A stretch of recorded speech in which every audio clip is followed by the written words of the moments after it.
Hello friends, நான் உங்கள் அருண்க.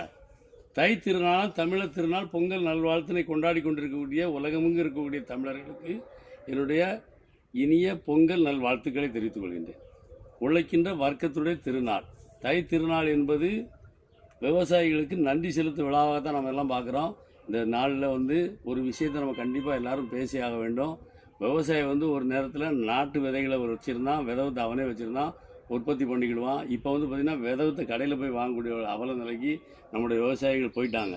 இதுக்கு என்ன காரணம், யார் இதுக்கு காரணம் பார்க்க முடியாது. ஆனால் கண்டிப்பாக அவங்க போயிட்டாங்க. ஏன்னா நாட்டு விதை விளைச்சல் கம்மியாக இருக்குது, ரேட்டு கட்டலை, ஆழ்சம்பளம்லாம் அதிகமாக இருக்குதுன்னு சொல்லிட்டு ஹைப்ரிடுக்கு போயிட்டாங்க.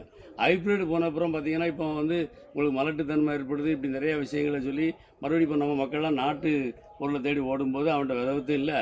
அந்த மாதிரி ஒரு நிலை இருக்குது. ஏன் விவசாயம் இந்த இடத்துக்கு கொண்டு போனோம்னா நம்ம விலை கம்மியாக அவனுக்கு கொடுக்குறதுனால தான் அவன் ஹைப்ரிட் நோக்கி போகிறான். விலை நிர்ணயம் பண்ணக்கூடிய தகுதி ஒரு விவசாயிக்கு இருக்கணுமா இல்லையா? இந்த வாழை இப்போ விளைய வச்சு பார்த்திங்கன்னா ஓராண்டு கழித்தாங்க இது அறுவடை ஆகும். இந்த வாழை வச்சு ஓராண்டு கழித்து அறுவடை ஆகும். ஆனால் இந்த வாழைக்காக ரேட்டு ஃபிக்ஸ் பண்ணக்கூடிய உரிமை விவசாயிக்கு இருக்கா? இல்லை.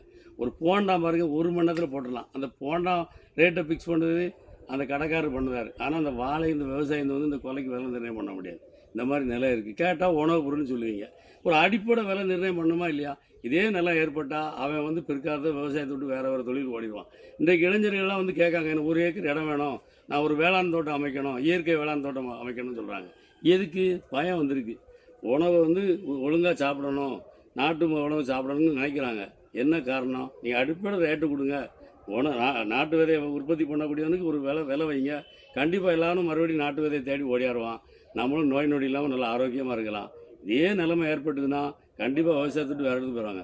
ஏன் டாக்டர் கலைஞர் ஒரு நல்ல ஒரு திட்டத்தை கொண்டு வந்தார், உழவர் சந்தைன்ட்டு. நம்ம விவசாயிக்கும் தப்பு இருக்குது, விவசாயத்தையும் தப்பு இருக்குங்க. அந்த உழவர் சந்தையில் காலையிலலாம் அறுவடை பண்ணிட்டு மாலையில் கொண்டு போய் விற்கலாம்ல. நீ விற்றுருந்தா அதை நேரடியாக மக்கள் வாங்குவாங்கல்ல, உனக்கு நல்லா ரேட்டு கிடச்சிருக்கும்ல. நீங்கள் அதை யாருமே செய்யலை.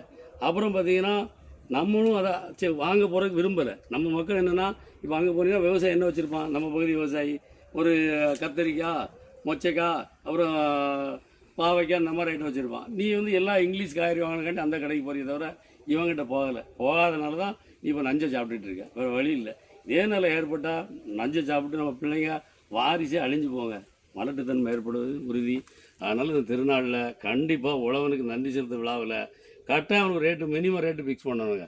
ஒரு விலை நிர்ணயம் கட்டாயம் நீங்கள் பண்ணலைன்னா பிற்காலத்தில் மிகப்பெரிய அழிவு நோக்கி நம்ம போக வேண்டியிருக்கோம். உணவு தட்டுப்பாடு ஏற்படக்கூடிய வாய்ப்பு இருக்குது. இது 2வது வீடியோ போடுதேன்.